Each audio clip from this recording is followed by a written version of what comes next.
إن الحمد لله نحمده ونصلي على رسوله الكريم أما بعد أعوذ بالله السميع العليم من الشيطان الرجيم بسم الله الرحمن الرحيم فإن طلقها فلا تحل له من بعد حتى تنكح زوجا غيره فإن طلقها فلا جناح عليهما أن يتراجعا إن ظنا أن يقيما حدود الله وتلك حدود الله يبينها لقوم يعلمون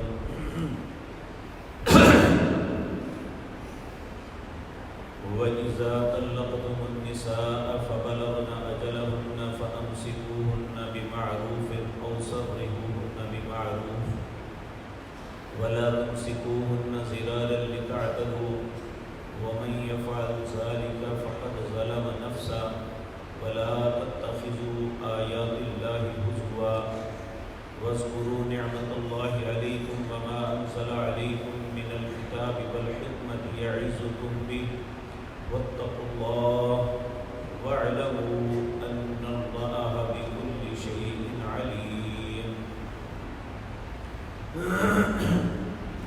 حضرات محترم، کل کی مجلس میں طلاق کے مسائل کے متعلق گزارشات کی تھی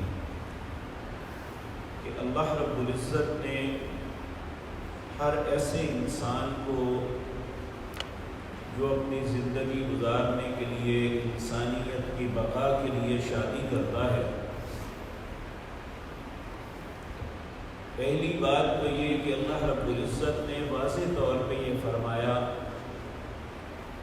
کہ تم اپنے ساتھی زندگی کے ساتھی کے ساتھ نباہ کرو. اگر تمہیں اس کی کچھ باتیں ناپسند ہیں تو اللہ اس میں سے بہت سی خیر بھی تمہیں عطا کر سکتا ہے. لیکن ان ساری باتوں کے باوجود اگر انسان کا نباہ ممکن نہیں ہوتا، اللہ رب العزت نے دونوں کو الگ کرنے کا ایک رستہ جو نکالا ہے اسے طلاق کہتے ہیں. حلال چیزوں میں جو سب سے ناپسندیدہ چیز اللہ کو لگتی ہے وہ طلاق ہے. یعنی یہ کہنے کا مقصد یہ تھا کہ انسان جہاں تک ممکن ہے اس بات سے اپنے آپ کو بچائے، اپنی زندگی کو اچھے طریقے سے گزارے. کامل ذات صرف اللہ کی ہے. اگر ہم اپنی بیوی کے اندر کچھ غلطیاں نکالتے ہیں تو بے شمار غلطیاں ہم میں بھی ہوں گی.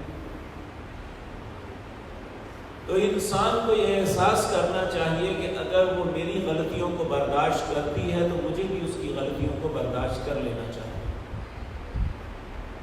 لیکن بعض اوقات ایسے ناگزیر حالات پیدا ہو جاتے ہیں کہ ساتھ نبھانا انتہائی مشکل ہے. تو پھر اللہ رب العزت نے ہمیشہ کے لیے ایک دم نہیں توڑ دیتے بلکہ 3 حق دیے. پہلی 2 طلاقیں جو ہیں یہ انہیں طلاق رجعی کہتے ہیں. اس کے اندر انسان رجوع کر سکتا ہے، پہلی طلاق دیتا ہے اور اس کے بعد عدت ہے 3 ماہ. 3 ماہ کے اندر اگر وہ واپس دوبارہ آپس میں ملنا چاہے تو عورت خامد کی 3 مہینے تک پابند ہے کہ خامد کسی بھی وقت رجوع کرے تو عورت انکار نہیں کر سکتی. جب 3 مہینے گزر جائے تو پھر عورت آزاد ہے 1 طلاق کے لیے. اب وہ چاہے تو کہیں پہ بھی شادی کر سکتی ہے، لیکن اگر وہ زندگی کے کسی موڑ پہ شادی نہیں کرتے تو دوبارہ آپس میں ملنا چاہتے ہیں تو پھر تجدید نکاح ہوگا. پہلی طلاق کے بعد بھی یہی اصول ہے. دوسری، ان دونوں طلاقوں کو طلاق رجعی اسی لیے کہا جاتا ہے کہ اس میں رجوع کا حق انسان کو اللہ نے دیا ہے. اب تیسری طلاق اگر ایک انسان ایک دفعہ طلاق دیتا ہے، رجوع کر لیتا ہے یا تجدید نکاح ہو جاتا ہے، پھر وقت پہ دوسرا معاملہ بھی ہو جاتا ہے تو پھر اس کے بعد پھر رجوع کر لیتا ہے. اب اگر تیسرا ہو گیا تو پھر یہ کھیل تماشا نہیں ہے. اس تیسری طلاق کو طلاق بائنہ کہتے ہیں کہ یہ ہمیشہ کے لیے الگ ہو گئے. اللہ رب العزت فرماتے ہیں فَإِن طَلَّقَهَا، اگر یہ تیسری طلاق دے دے تو فَلَا تَحِلُّ لَهُ مِن بَعْدُ، پھر وہ اس پہ حلال نہیں ہے اس کے بعد، یعنی تیسری طلاق دینے کے بعد پھر یہ حلال نہیں ہے. ہاں ایک صورت ہے حلال ہونے کی، حَتَّى تَنْكِحَ زَوْجًا غَيْرَهُ، کہ وہ عورت اپنی شادی کہیں اور کر لیتی ہے اور پھر اپنی زندگی گزارتے ہیں، یا اس کا وہ خامد مر جاتا ہے یا خدا نخواستہ اس کے ساتھ بھی تعلق اس کا ٹھیک نہیں رہتا، وہ طلاق دے دیتا ہے. جب یہ وہاں سے فارغ ہو جائے تو پھر یہ پہلے خامد جو تھا اس کے ساتھ نکاح کر سکتا ہے. لیکن نبی کریم صلی اللہ علیہ وسلم نے یہاں ایک رستے کو بند کر دیا، وہ ہے نکاح حلالہ. نکاح حلالہ اس نکاح کو کہتے ہیں جو ارادتاً انسان اس لیے کرے کہ میں اس کے ساتھ چند دن گزار کے واپس اپنے پہلے خامد کے پاس آ جاؤں. نبی کریم صلی اللہ علیہ وسلم کا فرمان ہے، سیدنا عبداللہ بن مسعود رضی اللہ تعالیٰ عنہ فرماتے ہیں لعن اللہ المحلل والمحل له، اللہ کی لعنت ہو اس بندے پر جو اس نیت سے نکاح کرتا ہے کہ میں اس پہ حلال ہو جاؤں، یعنی نکاح حلالہ کرتا ہے. کہا حلالہ کے نکاح کرنے والا بھی لعنتی ہے اور جس بندے کے لیے نکاح کیا جا رہا ہے وہ بھی لعنتی ہے. اس لیے حتیٰ تنکحہ زوجا غیرہ کا مطلب یہ نہیں ہے کسی سرکاری سانڈ کے پاس ایک دو دن اپنی بیٹی دے دو. اس کا مطلب یہ ہے کہ جس طرح شرافت کے ساتھ پہلے اس نے اپنی بیٹی کی، اپنی بہن کی، اپنی عزیزہ کی شادی ایک شریف النفس انسان کے ساتھ کی، چلو یہ الگ بات ہے، نہیں نبھا ہوا. اسی طرح اسی سوچ کے ساتھ کہیں اور اس کی شادی کرے کہ اب اس نے یہیں پہ بسنا ہے. جب یہ سوچ چاہے عورت کی ہو یا مرد کی ہو، کسی کی بھی یہ سوچ ہو کہ میں نے چند دن رکھ کے چھوڑ دینا ہے تو یہ نکاح ہے ہی نہیں. نبی کریم صلی اللہ علیہ وسلم نے اس کو کہا یہ ایسا سانڈ ہے جو مستعار ادھار لایا گیا ہے. تو اللہ رب العزت فرما رہے ہیں فَإِن طَلَّقَهَا فَلَا تَحِلُّ لَهُ، اگر یہ تیسری طلاق بھی دے تو پھر ان پہ حلال نہیں ہے حَتَّى تَنْكِحَ زَوْجًا غَيْرَهُ، یہاں تک کہ یہ کہیں اور شادی کر لے. فَإِن طَلَّقَهَا فَلَا جُنَاحَ، اگر وہ طلاق دے دیتا ہے یا مر جاتا ہے، فَلَا جُنَاحَ عَلَيْهِمَا، پھر اس پہ گناہ نہیں ہے أَن يَتَرَاجَعَا، کہ یہ واپس پہلے خامد کے ساتھ صلح کر لے. اب ایسا کیوں کیا گیا؟ اس کا سبب جو ائمہ مفسرین نے بیان کیا ہے، تاکہ عورت کی غلطی ہے تو تب بھی، مرد کی غلطی ہے تب بھی اسے احساس ہو جائے کہ میرا پہلے والا ٹھیک تھا یا یہ ٹھیک. عمومی طور پہ خواتین کی ضد کی وجہ سے طلاق ہوتی ہے. تو حتیٰ تنکحہ زوجا غیرہ، یہ مقصد یہ تھا کہ اگر تو دوسرا خامد اچھا ہے تو اسے واپس پلٹنے کی ضرورت نہیں. تو اگر وہ دوسرے خامد سے بھی طلاق لے لیتی ہے تو پھر اسے یہ موازنہ تو کر سکے گی کہ وہ خامد میرے لیے بہتر تھا اس سے. اس لیے جب وہ دوبارہ رجوع کرے گی تو پھر اس کے لیے دوبارہ وہ کام کرنا مشکل ہوگا جو وہ پہلے کرتی رہی جس کی وجہ سے اسے طلاق ہوئی. یہ حکمت ہے حتیٰ تنکحہ زوجا غیرہ. تو اللہ رب العزت فرماتے ہیں ان یقیما حدود اللہ ان ظنّا، اگر وہ یہ گمان کرتے ہیں کہ وہ اللہ کی حدوں کو قائم رکھ سکیں گے تو پھر پہلے سے نکاح کریں، وگرنہ نہیں. وَتِلْكَ تلک حدود اللہ، یہ اللہ کی بنائی ہوئی حدیں ہیں، یبینھا لقوم یعلمون، اللہ بیان کرتے ہیں ایسی قوم کے لیے جو جانتے ہیں۔ وَإِذَا طَلَّقْتُمُ النِّسَاءَ، پھر ایک دفعہ وہی قانون بتایا جا رہا ہے، اس میں ایک عنصر ہوتا ہے مرد کے ظلم کا، کہ مرد اس لیے رجوع کر لیتا ہے کہ اب میں اسے سبق سکھانا ہے، اس کی مرضی بسانے کی نہیں ہوتی، رجوع اس لیے کرتا ہے کہ میں نے اسے مزہ چکھانا ہے کہ یہ کیسے اس نے طلاق لی یا کیسے مجھ سے الگ کی۔ اللہ رب العزت نے فرمایا وَإِذَا طَلَّقْتُمُ النِّسَاءَ، جب طلاق دیتے ہو تم عورتوں کو، فَبَلَغْنَ أَجَلَهُنَّ، جب وہ اپنی عدت کو پہنچ جائیں، فَأَمْسِكُوهُنَّ بِمَعْرُوفٍ أَوْ سَرِّحُوهُنَّ بِمَعْرُوفٍ، یا تو اچھے طریقے سے واپس رکھ لو یا اچھے طریقے سے چھوڑ دو، لیکن ایک بات یاد رکھیں، وَلَا تُمْسِكُوهُنَّ زِرَارًا لِتَعْتَدُوا، تم اس لیے نہیں رکھ سکتے کہ تم انہیں تکلیف پہنچاؤ اور ان پہ زیادتی کرو، اس ذہن کے ساتھ نہیں کر سکتے۔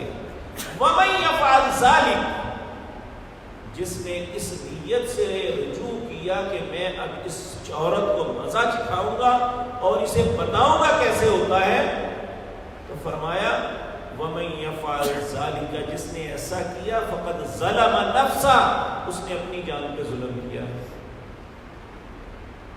وَلَا تَتَّخِذُوا آيَاتِ اللَّهِ هُزُوًا، اللہ فرماتے ہیں اللہ کی آیات کو مذاق نہ بناؤ۔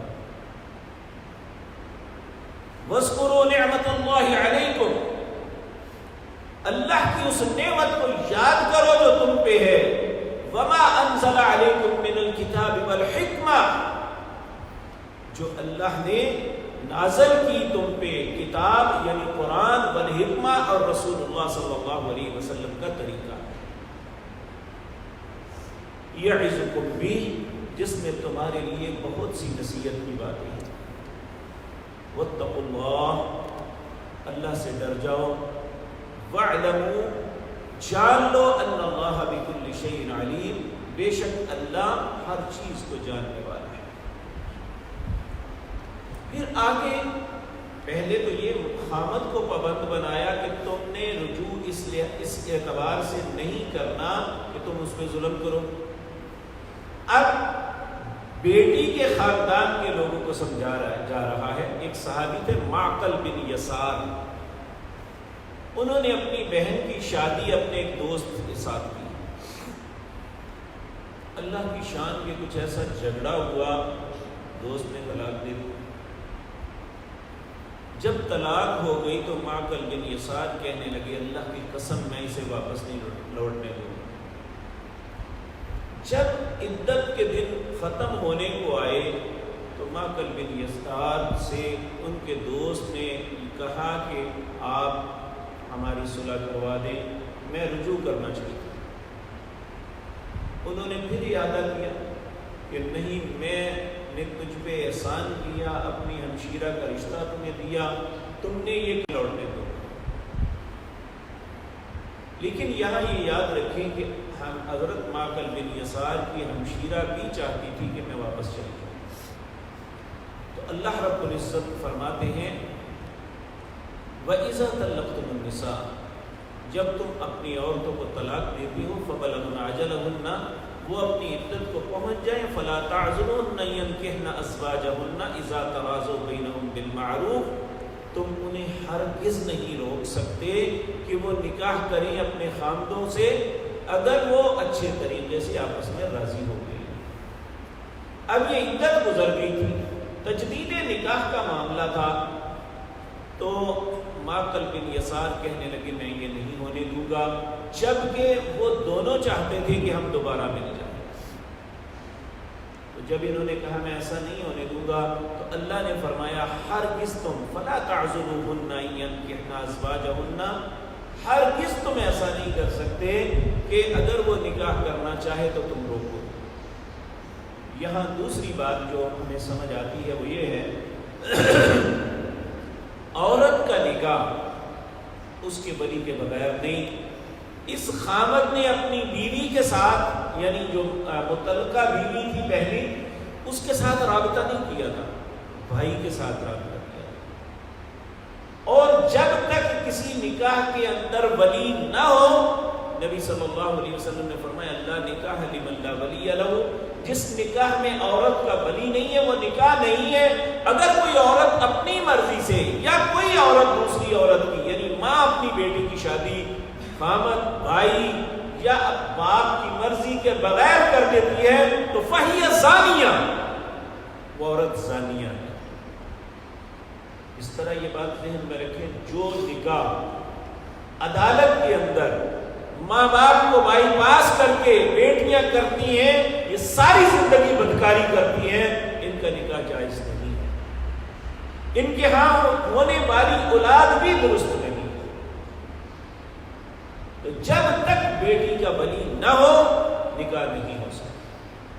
تو یہاں بھی معقل بن یسار رضی اللہ تعالیٰ عنہ کو سے رابطہ کیا گیا تھا، نہ کہ اس خاتون سے۔ اللہ رب العزت ہاں اگر کوئی بیوہ ہو تو وہ اپنی مرضی سے کر سکتی ہے، جس طرح نبی کریم صلی اللہ علیہ وسلم نے سیدہ ام سلمہ رضی اللہ تعالی عنہا، جب ابو سلمہ فوت ہو گئے، ان کی عدت ختم ہوئی، تو نبی کریم نے پیغام نکاح انہیں بھیجا تھا اور انہوں نے اسے پہلے کچھ شرائط کے ساتھ قبول کر لیا۔ تو جو مطلقہ ہے یا کمواری ہے، اس کے گھر والوں کی مرضی کے بغیر نہیں، اور گھر والوں کو اللہ نے پابند بنایا کہ اگر یہ چاہتے ہیں کہ یہ دوبارہ آپس میں رجوع کر لیں تو فلا تعذلوہن، تم نہیں روک سکتے۔ ذالک یوعظ بہ، یہ نصیحت ہے اس بندے کے لیے، من کان منکم یؤمن باللہ والیوم الآخر، جو تم میں سے ایمان رکھتا ہے اللہ اور آخرت پہ۔ نبی کریم صلی اللہ علیہ وسلم نے معقل بن یسار کو بلا کے یہ آیت سنائی تو وہ فوراً کہنے لگے یا رسول اللہ صلی اللہ علیہ وسلم، میں اپنی قسم کا کفارہ دے دوں گا اور میں اللہ کی نافرمانی نہیں کروں گا، کیونکہ اللہ نے نصیحت فرمائی ہے ذالک یوعظ بہ، یہ نصیحت اس بندے کے لیے ہے، من کان منکم یؤمن باللہ والیوم الآخر، جو تم میں سے اللہ اور آخرت پہ ایمان رکھتا ہے، ذالک ازکیٰ لکم واطہر، یہ تمہارے لیے اچھی بات اور پاکیزہ بات یہی ہے کہ ان کا آپس میں رجوع کرا دے۔ واللہ یعلم وانتم لا تعلمون، جو بات اللہ جانتا ہے وہ تم نہیں جانتے۔ یہ طلاق کے متعلق وہ آداب، وہ باتیں تھیں جو اللہ رب العزت نے سورۃ بقرہ کے اندر ارشاد فرمائی۔ اللہ سے دعا ہے اللہ ایسی نوبت کسی گھر میں نہ آئے، اللہ ہر گھر میں خیر عطا فرمائے، لیکن اگر خدا نخواستہ کوئی زندگی میں ایسا معاملہ کسی کے ساتھ بھی ہو تو انہیں اللہ کی حدود کا خیال رکھتے ہوئے اسی طریقے کو اپنانا چاہیے جس کی تلقین اللہ رب العزت نے آیات میں کی ہے۔ اللہ ہمیں اپنی نافرمانی سے بچائے، ہمیشہ اپنا فرما بردار رکھے، اسی پہ زندہ رکھے اور اسی پہ موت نصیب فرمائے۔ اقول قولی ھذا واستغفر